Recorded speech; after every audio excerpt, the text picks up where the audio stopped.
Guest हमारे साथ इस समय मौजूद है अरविंद सिंह बीजेपी से, हमारे साथ सर्वेश पाठक पॉलिटिकल एनालिस्ट है। सर्वेश जी, जरा अब आप ये बताइए, क्योंकि मैंने चुनावी मुद्दों की बातचीत की, जम्मू कश्मीर संभाग की और जम्मू कश्मीर का ओवरऑल अगर जिक्र करते हैं तो एक ऐसी जगह जम्मू कश्मीर एक ऐसा क्षेत्र है जहां पर चुनावी मुद्दे बदलते हैं, लोगों का मन बदलता है, मन के साथ पॉलिटिकल पार्टीज बदलती हैं और पॉलिटिकल पार्टीज के साथ चुनावी एजेंडे बदल जाते हैं।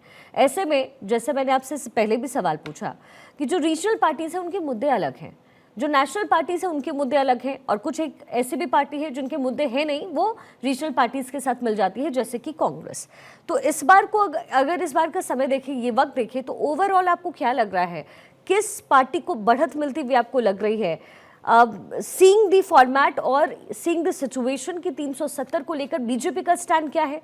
पीडीपी कैसे अलग होकर के चुनाव लड़ रही है, बीजेपी अलग होकर के चुनाव लड़ रही है, क्या आगे भी साथ चलने की संभावनाएं दिखती हैं आपको?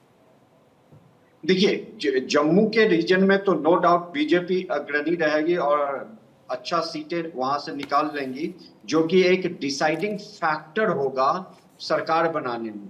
लेकिन कश्मीर की हम बात करें, आज जैसे साउथ कश्मीर की 16 सीटों पे हो रहा, तो कश्मीर के उन सीटों पे जहां पे एससी पॉपुलेशन और एसटी पॉपुलेशन, जो आर्टिकल 170 हटने के बाद और 35A का प्रभाव निरस्त होने के बाद जिनको सरकारी नौकरी से लेके उसमें रिजर्वेशन मिला है, जो बकरवाल है, गुज्जर है और भी जो वहां के जो मूल निवासी थे, जिन्हें 1947 के बाद से वो उनको सुविधा ही नहीं दी गई, उन दलितों को, जो दलित दलित ये कांग्रेस चिल्लाते हैं और जातिगत जनगणना की बात करते हैं, उनके बारे में कभी भी कोई भी मुंह खोल के नहीं बोला, चाहे वो नेशनल कॉन्फ्रेंस हो, पीडीपी हो।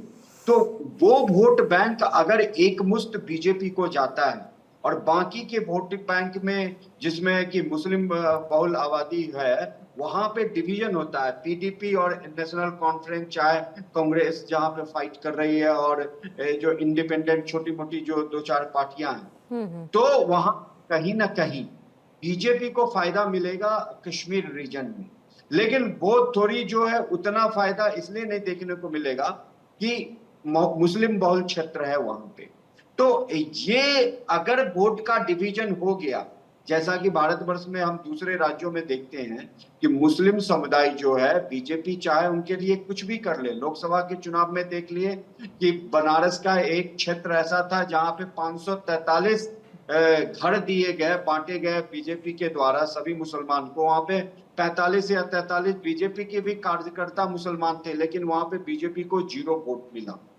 तो अगर उस टाइप का होता है कि ठीक है, नेशनल कॉन्फ्रेंस का कैंडिडेट यहाँ पे मजबूत है, एक मुश्त वोट उसको जाएगा, तब उस हाल में बीजेपी को जीतना कश्मीर रीजन में मुश्किल हो जाता है। लेकिन अगर मुस्लिम वोट का बंटवारा हो जाए और जो ये एसटी एससी वोट है वो बीजेपी को एक मुश्त जाएगा, तब वहां पे बीजेपी को सीटें निकाल लेंगी। क्योंकि देखिए, 90 मेंबर की पार्लियामेंट में कम से कम 46 सीट आना है, तब आप वहां पे सरकार बना सकते हैं। जम्मू रीजन में 43 सीट्स हैं, कश्मीर रीजन का 47 है। तो जम्मू रीजन में बीजेपी नो डाउट अच्छा प्रदर्शन करेगी। और जम्मू रीजन में तो सीट्स बढ़ी भी हैं, शायद इसका भी फायदा बीजेपी को मिल सके। हाँ, डिलिमिटेशन के बाद वहां पे 4 या 5 सीटें बनी है, कश्मीर रीजन में उससे ज्यादा बनी जी।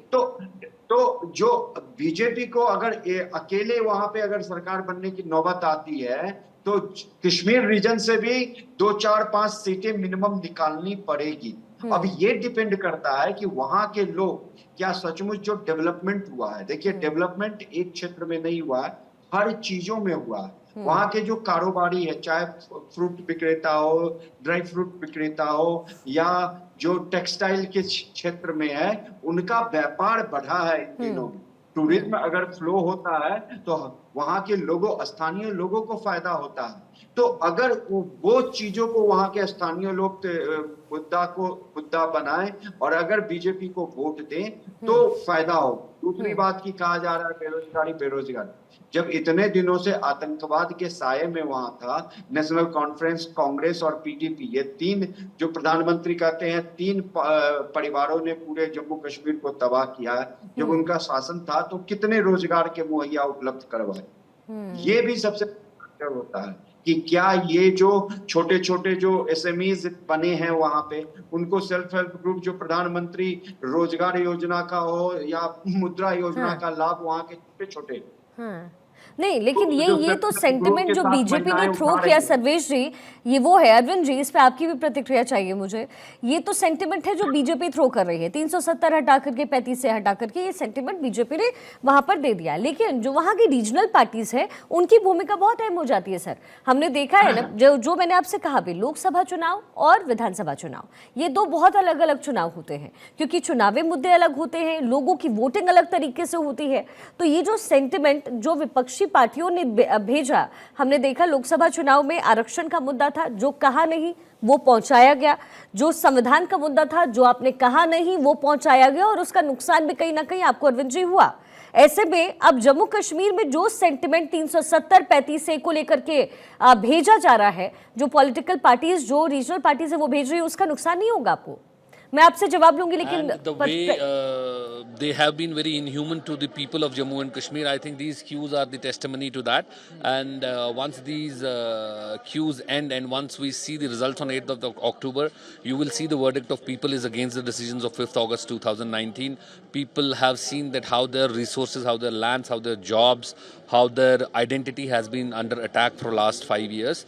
And the way there are long queues across all booths, we are seeing reports coming from all across the booths. We see the anger and the emotions pouring in from the people here. You're connecting with the masses of Jammu and Kashmir. You are well connected with them. What is in the mind? What is in the brain of the general masses? And when they are casting vote, what they are basically thinking? See, I think the manifestos of our party is very clear, and our leaders have been campaigning for last almost a month now. I think what the expression of the people in our different meetings we have seen is that people are not happy the way they are being dealt with. Without they being the stakeholders, they are not taken into account. They are the decisions which are being pushed on them. There is no say of theirs in the decisions, be it anything, be it jobs, be it their resources, be it mining, be it education. Nowhere, their say is nowhere. So I think that is the anger amongst the people, and that is what they are, that is why they are coming out to cast their vote and show that what we stand with and what we do not stand with. मोहित भान जी, आज जम्मू कश्मीर ऐतिहासिक चुनावों की दहलीज पर खड़ा है। 10 सालों बाद आज वोट डाले जा रहे हैं। क्या कुछ जनता के दिमाग में चल रहा है जब वो ईवीएम का बटन दबा रहे हैं? देखिए, पहली बात तो ये कोई ऐतिहासिक चुनाव नहीं है। एक किसी भी डेमोक्रेटिक जमहूरियत के अंदर 10 साल के बाद चुनाव होना, ये उस जमहूरियत, उस डेमोक्रेसी के लिए बहुत करारा थप्पड़ उसके मुंह पे है। बड़ी शर्म की बात है ऐसी किसी भी जमहूरियत के लिए जहां उनको 10 साल लग गए चुनाव करने में। तो मैं समझता हूँ ये ऐतिहासिक इस वे में ज़रूर है कि ये पहली बार डेमोक्रेसी का, संविधान का जो करारा थप्पड़ अगर किसी जगह पे मिला है तो वो जम्मू कश्मीर के अंदर है, और उसका जवाब हम आज देख रहे हैं। लोग कैसे बड़ी बड़ी लाइनों में यहाँ लगे हुए हैं। उस गुस्से के खिलाफ, उस एंगर के खिलाफ लोग निकले हैं। जो फैसले उनके ऊपर थोपे जा रहे हैं उनकी मर्जी के बगैर, उनके मन के बगैर, आई थिंक उसके लिए ये लंबी लंबी कतारें लगी हैं और उसके लिए लोग वोट डालने आ रहे हैं 8। तो चुनाव के मद्देनजर ये प्रतिक्रियाएं सामने आ रही है। अभी जरा 6 तस्वीरें आप देख लीजिए। किश्तवाड़, कुपवाड़ा, ये तस्वीरें, डोडा से तस्वीर, रामबन से, अनंतनाग से और कुलगाम से, जहां पर फर्स्ट फेज की वोटिंग हो रही है। 24 सीटों पर ये मतदान, 7 जिले, 24 सीटें, 219 प्रत्याशियों की किस्मत दांव पर। और ये 6 तस्वीरें जम्मू कश्मीर में कैसे लोकतंत्र के पर्व में पार्टिसिपेशन हो रहा है, भागीदारी लोगों की हो रही है, ये उसकी तस्वीर आपके टेलीविजन स्क्रीन पर। किश्तवाड़, कुपवाड़ा, डोडा, रामबन, अनंतनाग और कुलगाम। जम्मू कश्मीर में चुनावी आगाज पहले ही हो चुका था और आज फर्स्ट फेज की वोटिंग हो रही है।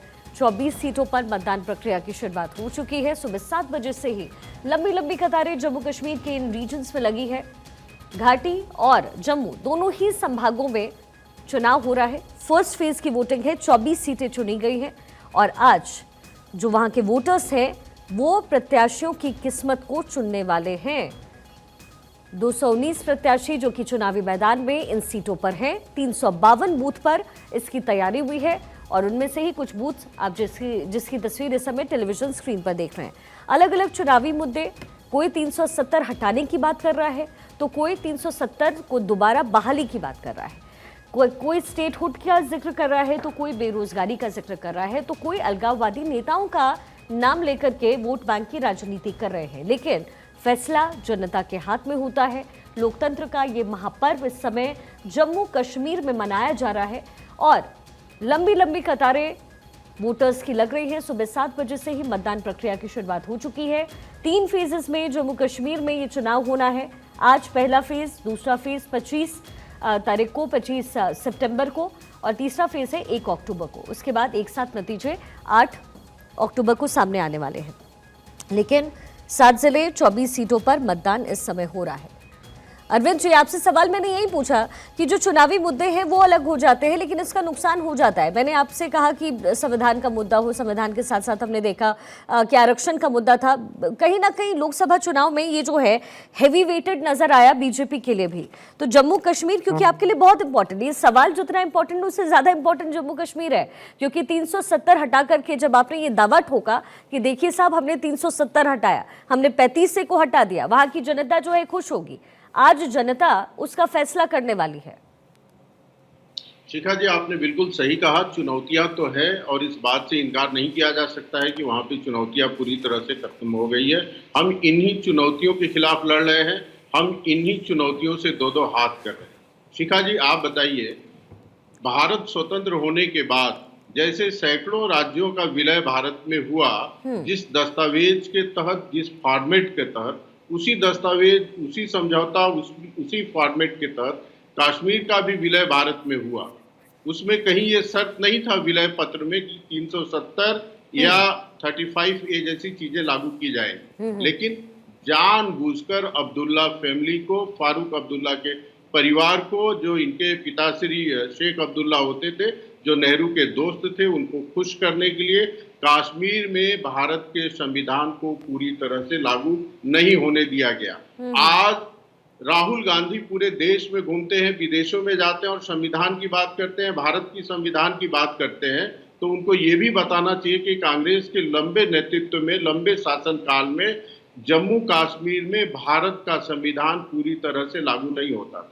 और इस चुनाव में कांग्रेस का पार्टनर है एनसी, नेशनल कॉन्फ्रेंस, उसने कहा है कि यदि उसकी सरकार बनती है तो फिर से 370 और 35 से आएगा, यानी भारतवर्ष का संविधान वहां पे फिर से पूरी तरह से लागू नहीं हो पाएगा। और जो जम्मू कश्मीर के जनता को शेष भारत की जनता के जैसे लाभ मिल रहा है भारतीय संविधान के प्रावधानों का, उस लाभ से वहां की जनता वंचित रह जाएगी, वो शेष भारत से कटी रहेगी। अरविंद